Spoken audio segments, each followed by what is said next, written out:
திருடா திருடி, ஒரு திருவிளையாடல் ஆரம்பம், ஒரு பொல்லாதவன், ஒரு வேலையில்லா பட்டதாரி, இந்த மாதிரி மாஸ் கமர்ஷியல் படங்கள் இதுதான் உங்களுக்கு செட் ஆகும், நீங்கள் இந்த மாதிரி படங்கள் தான் பண்ணணும்னு சொல்லுவாங்க.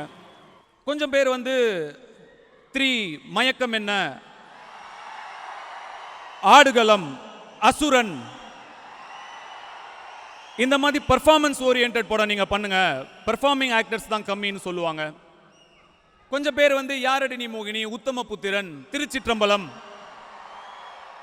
இந்த மாதிரி ராம்காம் ஃபேமிலி படங்கள் பண்ணுங்க, அந்த ரூட்டில் தான் போகணும்னு சொல்லுவாங்க. அது அவங்கவுங்களுக்கு என்ன தேவையோ அது தகுந்த மாதிரி சொல்லுவாங்க. எதில் போகிறது?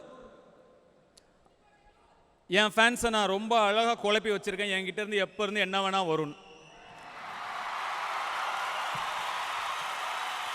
அதை குழப்பமே இல்லாமல் அவங்க கிளியராக புரிஞ்சுக்கிட்டாங்க.